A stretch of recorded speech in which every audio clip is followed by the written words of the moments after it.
Good morning, everyone. Happy Wednesday morning to you, and welcome back to Morning Musings. My name is Don K. Preston. I am the president of Preterist Research Institute of Ardmore, Oklahoma, and we've begun our study of Matthew 24:29 and following, where Jesus said immediately after the tribulation of those days. The tribulation of those days is in the days of the abomination of desolation. Heinous crimes, heinous sins committed by the Jews. These are not actions of anyone in South America.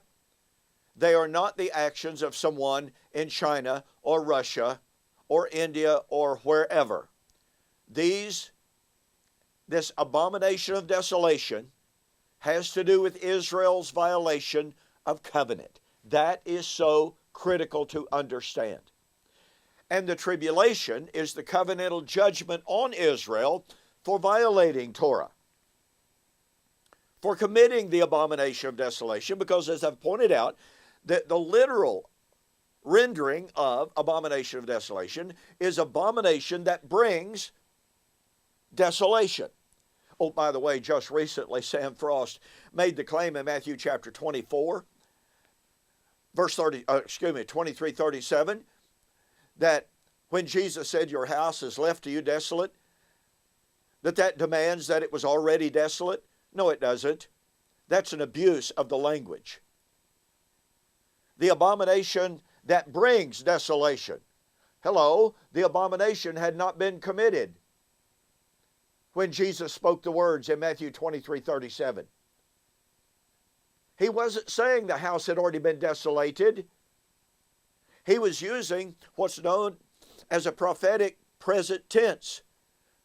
That's when the Greek, or the Hebrew for that matter, would speak in the present tense, yet it's predictive of things future. Just read Isaiah 53 as a classic example of this, in which the present tense is used over and over and over and over again, and yet it's predictive of the coming of Jesus, which was 600 years away.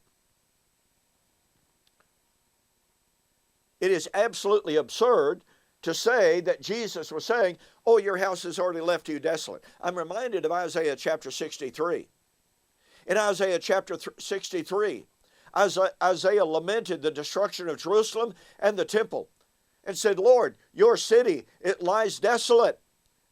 The temple in which your fathers worshiped and praised you is destroyed. Well, guess what? That was a present tense reality right then. And so to argue that Jesus was saying the house was already desolate, I'm sorry, that's a violation of the text, because remember, it is the abomination that brings desolation. The abomination was not going to bring desolation on that which was already desolate. Now, had God abandoned the most holy place? Yes. Does that mean it was desolated?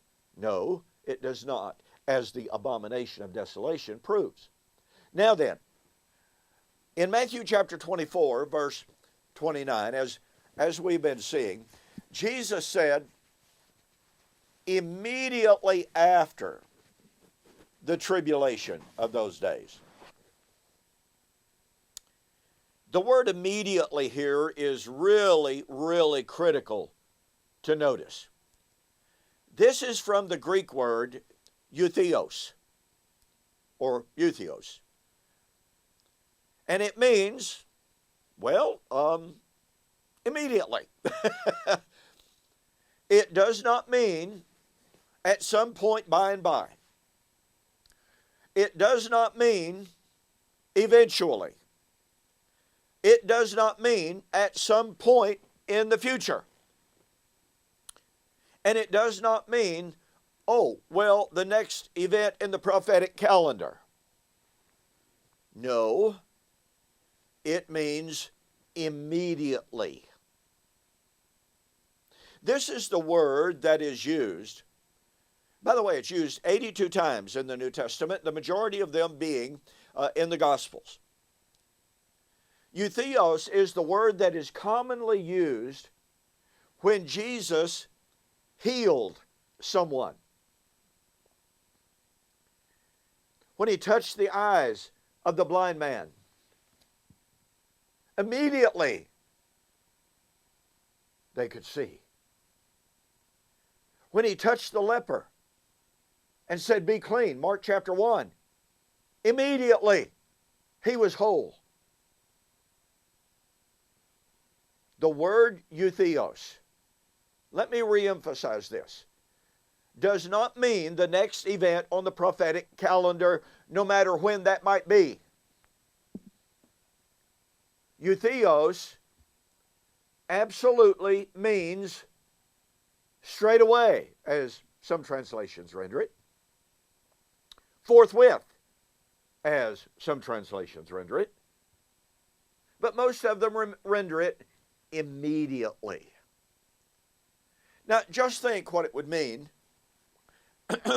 if we accepted some people's attempt to destroy the absolute imminence of Eutheos. And if we took the statement, well, okay, Eutheos means the next thing to happen whenever that might happen. No. Then let's use that definition when Jesus healed individuals. He touched the eyes of the blind, and immediately they saw. Well, that just means that at some point of time in the future, from that event, we don't know when it happened, but at some point of time in the future, they regained their sight.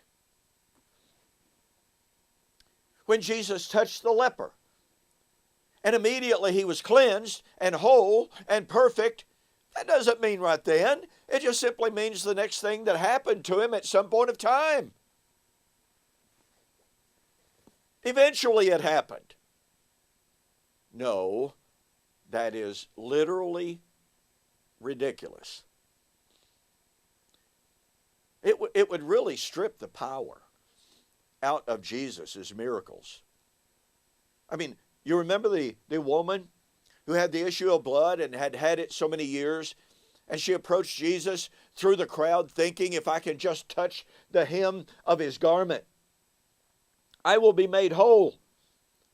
And she managed to make her way through the crowd, and she reached out and touched the hem of his garment, and immediately the issue of blood stopped, and Jesus turned and said, "Who touched me?" That's kind of an amazing situation, isn't it? I mean, there are people all around him, they're touching him. But Jesus said, "I felt power go from me." And the woman admitted it was her. But the point of fact is, when was she healed? Immediately.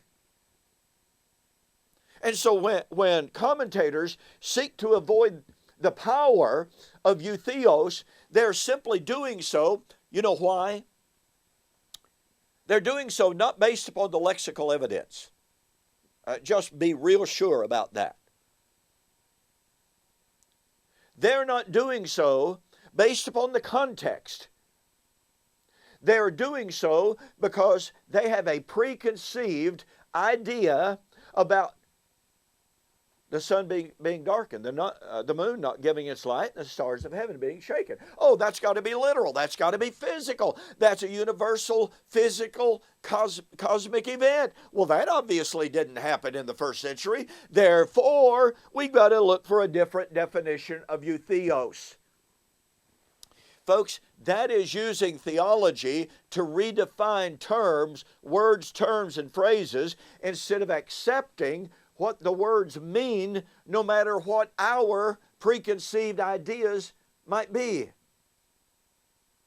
We cannot allow ourselves to reject, to deny, to redefine the meaning of words just because the meaning of those words violates our theological presuppositions and traditions.